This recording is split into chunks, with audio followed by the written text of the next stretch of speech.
വന്നാൽ, നേതൃസ്ഥാനത്ത് വരുന്ന ആൾക്ക് ആരോഗ്യമില്ലാതെ വന്നാൽ അയാൾക്ക് സമുദായത്തെ മുമ്പോട്ട് കൊണ്ടുപോകാൻ പറ്റില്ല. അതുകൊണ്ട് തന്നെ ഇൽമു എന്ന് പറഞ്ഞാൽ പരിശുദ്ധ ഖുർആൻ മൂന്നായി അതിനെ വ്യാഖ്യാനിക്കുന്നത് കാണാം, അല്ലെങ്കിൽ മൂന്നായി കൊണ്ട് ഹദീസിലൂടെ അതിനെ വ്യാഖ്യാനിക്കുന്നത് നമുക്ക് കാണാൻ സാധിക്കും. അതിൽ ഒന്ന് ഇൽമു പഠിക്കുക, മറ്റുള്ളവരെ പഠിപ്പിക്കുക. ഇൽമു എന്ന് പറഞ്ഞാൽ എല്ലാ ഇൽമും അതിൽ പെടും. അത് അറബിയാവട്ടെ, അനറബി ഭാഷകളാവട്ടെ, വെറും ഭാഷകൾ മാത്രമാവട്ടെ, അല്ലെങ്കിൽ കിതാബിന്റെ വിവിധ ഫന്നുകൾ, വിവിധ സബ്ജക്റ്റുകൾ, അത് ഫിഖ്ഹാവാം, അതുപോലെ തന്നെ ഹദീസാവാം, അതുപോലെ തഫ്സീറാവാം, അങ്ങനെ എന്തായാലും അത് മുഴുവനും പഠിച്ചെടുക്കണം. അത് മറ്റുള്ളവരെ പഠിപ്പിക്കുകയും കാണും. ഒന്നങ്ങനെ ഇൽമു പഠിക്കുക, അന്നാസിനെ ജനങ്ങളെ പഠിപ്പിക്കുക. രണ്ടാമത്തത് ഖുർആൻ പഠിക്കുക, മറ്റുള്ളവരെ പഠിപ്പിക്കുക. രണ്ടും രണ്ടായിട്ടാണ് ഹദീസ് പറയുന്നത്. ഒന്ന് ഇൽമു പഠിക്കുക, മറ്റുള്ളവരെ ഇൽമു പഠിപ്പിക്കുക. ആ ഇൽമു എല്ലാ ഇൽമും അതിൽ പെടും. രണ്ടാമത് പറയുന്നത് ഖുർആൻ പഠിക്കുക, മറ്റുള്ളവരെ ഖുർആൻ പഠിപ്പിക്കുക. ഖുർആൻ ഇൽമാണ്. അപ്പൊ ഖുർആൻ ഓതാൻ പഠിക്കണം, തജ്വീദ് പഠിക്കണം. അത് എങ്ങനെ ഓതണം, അത് മറ്റുള്ളവരെ പഠിപ്പിക്കാനും സ്വന്തം പഠിക്കാനും തയ്യാറാവണം. മൂന്നാമത്തെ ഇൽമു ഏതാണ്? അനന്തരാവകാശമാണ്. ഒരാൾ മരിച്ചാൽ ആണാവട്ടെ പെണ്ണാവട്ടെ, ഭാര്യയാവട്ടെ ഭർത്താവട്ടെ, ഉമ്മയാവട്ടെ ഉപ്പയാവട്ടെ മരണപ്പെട്ടു പോയാൽ അതിന്റെ ബാക്കി അവരിവിടെ വിട്ടേച്ചു പോയ സ്വത്തുകൾ, അവരുടെ സമ്പത്തുകൾ, അവരുടെ വീടും പറമ്പും, അല്ലെങ്കിൽ അവരുടെ പൈസകൾ, സ്വർണങ്ങൾ, അത് എങ്ങനെ വീതിക്കണം എന്ന കാര്യങ്ങൾ പഠിക്കുക, മറ്റുള്ളവരെ പഠിപ്പിക്കുക. ഈ മൂന്ന് കാര്യം ഹദീസ് നമ്മളെ വ്യക്തമായി പഠിപ്പിക്കുന്നു. ഒന്ന് ഇൽമു പഠിക്കുക, മറ്റുള്ളവരെ പഠിക്കുക, ഏത് ഇൽമും. രണ്ടാമത് ഖുർആൻ പഠിക്കുക, മറ്റുള്ളവരെ പഠിപ്പിക്കുക. മൂന്നാമത്തത് അനന്തരാവകാശ സ്വത്ത് എങ്ങനെയാണ് വീതം വെക്കേണ്ടത് എന്നത് പഠിക്കുക, മറ്റുള്ളവരെ പഠിപ്പിക്കുക. എന്നിട്ട് ഹദീസ് തന്നെ പറയുന്നുണ്ട്, ലോകത്ത് ആദ്യമായി അല്ലാഹു ഉയർത്തപ്പെടുന്ന ഇൽമ് അനന്തരാവകാശത്തിന്റെ ഇൽമായിരിക്കും. ആ ഇൽമ് ജനങ്ങൾക്ക് അറിയാൻ പറ്റാത്ത അവസ്ഥയാണ്. അത് എത്രത്തോളം ഒരാളുടെ ഉമ്മ മരിച്ചു, അല്ലെങ്കിൽ ബാപ്പ മരിച്ചു, ആ ബാപ്പാക്ക് 4 ആമക്കളും 4 പെൺമക്കളുമുണ്ട്, 1 ഏക്കർ ഭൂമിയുണ്ട്. ഇത് എങ്ങനെയാണ് വീതം വെക്കേണ്ടതെന്ന് ചോദിച്ചാൽ മറുപടി പറയാൻ ആരും ഉണ്ടാകാത്തൊരു കാലം ഉണ്ടാകുമെന്നേ, മറുപടി കിട്ടില്ല. ആ ഇൽമു ഉയർത്തപ്പെട്ടു പോയി. അത് ഉയർത്തപ്പെടുക എന്ന് പറഞ്ഞാൽ അത് അറിയുന്ന പണ്ഡിതന്മാർ ലോകത്തോട് വിട പറയും. പിന്നെ ജാഹിലീങ്ങളായ കുറെ ആളുകൾ ഉണ്ടാവും. അവർക്ക് ഒരിക്കലും അത് സംബന്ധമായ മസല പറയാൻ പറ്റാത്ത അവസ്ഥയിലേക്ക് എത്തും എന്ന് വരെ ഹദീസ് നമ്മളെ പഠിപ്പിക്കുന്നുണ്ട്.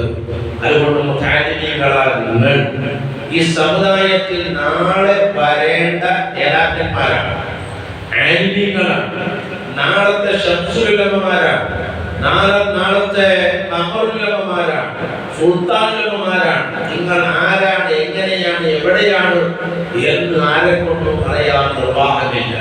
അതുകൊണ്ട് നല്ലതുപോലെ പഠിച്ച് നല്ലൊരു ആലിമാകണം. വഅദ് പറയാനല്ല പഠിക്കേണ്ടത്, പ്രസംഗിക്കാനല്ല പഠിക്കേണ്ടത്.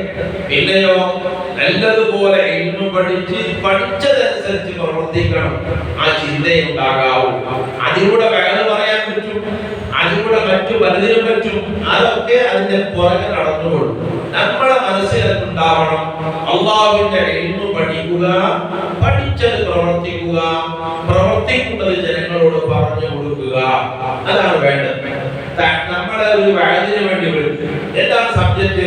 തഹജ്ജുദ് നിസ്കാരം. ഇന്നത്തെ വഅദ് തഹജ്ജുദ് നിസ്കാരമാണ്. ഈ തഹജ്ജുദ് നിസ്കാരം പറയുന്ന മുയ്യാല് തഹജ്ജുദ് നിസ്കരിക്കുന്ന ആളാവണം. അല്ല എങ്കിൽ അയാളുടെ വഅദ് അയാൾക്ക് ഒരിക്കലും ഉപകാരപ്രദമാവില്ല. മറ്റുള്ളവർക്ക് ഉപകരിച്ചാലും അയാൾക്ക് ഉപകാരപ്രദമാവില്ല, അതിൽ സ്വാദുണ്ടാവുകയില്ല, അതിൽ ഇമ്പമുണ്ടാവുകയില്ല, അത് ഫലപ്രദമാവുകയില്ല. അതുകൊണ്ട് തഹജ്ജുദ് നിസ്കരിക്കുന്ന ആളാണ് തഹജ്ജുദിനെ കുറിച്ച് പറയേണ്ടത്, റവാത്തിബ് നിസ്കരിക്കുന്ന ആളാണ് റവാത്തിബിനെ കുറിച്ച് പറയേണ്ടത്, നോമ്പ് പിടിക്കുന്ന ആളാണ് നോമ്പിനെ കുറിച്ച് പറയേണ്ടത്. അപ്പൊ അതുകൊണ്ട് തന്നെ പഠിച്ച ഇൽമ് നമ്മൾ പ്രാക്ടിക്കൽ ചെയ്യണം, മറ്റുള്ളവർക്ക് പറഞ്ഞു കൊടുക്കാൻ നമുക്ക് സാധിക്കണം, ആ രൂപത്തിൽ പഠിക്കണം. എന്തിനു പഠിക്കുന്നു?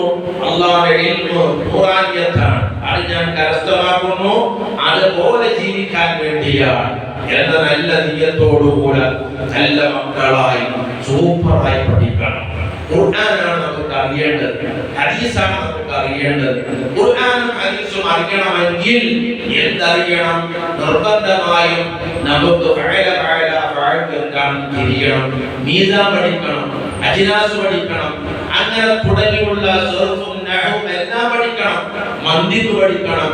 അതുപോലെ തുടങ്ങിയുള്ള സർവ്വ കിതാബുകളും നല്ലതുപോലെ പഠിച്ച് റെഡിയായാലാണ് ഖുർആൻ എന്താണെന്ന് തിരിയുക. അല്ലെങ്കിൽ ഖുർആൻ മനസ്സിലാകാതെ വഹാബിയാകാൻ, ജമാഅത്ത് ഇസ്ലാമിയായി പോകാൻ, ബിദ്അത്തുകാരനാവാൻ, കള്ളത്തരീഖത്തുകാരനാകാൻ സാധ്യത കൂടുന്നത് ഇൽമ് തിരിയാത്തത് കൊണ്ടാണ്.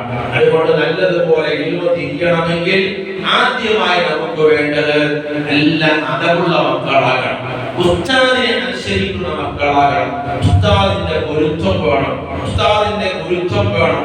ഉമ്മയുടെയും ഉപ്പയുടെയും പൊരുത്തവും ഗുരുത്വവും എല്ലാം സമ്പാദിച്ച് നല്ല മക്കളായ അതവുള്ള മക്കളായാൽ, കൃത്യമായി ജമാഅത്തിൽ പങ്കെടുക്കുന്ന മക്കളായാൽ, കൃത്യമായി ഉസ്താദ് പറയുന്ന പാഠങ്ങൾ പഠിക്കുന്ന അതവുള്ള മക്കളായാൽ, വഴക്കുമ്പോ കാണുന്നില്ല, ഉസ്താദിന്റെ ചൊൽപ്പടിയിൽ നിൽക്കുന്ന മക്കളായി മാറിയാൽ ആ അതവിലൂടെ ബുദ്ധിയില്ലാത്ത നമുക്ക് അല്ലാഹു ബുദ്ധി തരും, ഓർമ്മശക്തി ഇല്ലാത്ത നമുക്ക് അല്ലാഹു ഓർമ്മശക്തി തരും.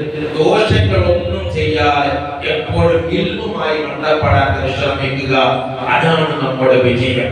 ഇൽമു എപ്പോഴും കിതാബുമായി ബന്ധപ്പെട്ടുകൊണ്ടിരുന്നാൽ അല്ലാഹു ധാരാളം തന്നുകൊണ്ടിരിക്കും. കിതാബിനെ ബഹുമാനിക്കണം, അതിനെ മുദരിസ് അതിന്റെ മുസന്നിഫിനെ ബഹുമാനിക്കണം.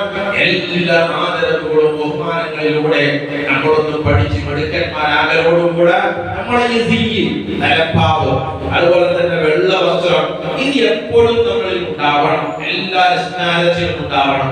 നമ്മുടെ വീട്ടിൽ മഹല്ലത്തിൽ എന്നാൽ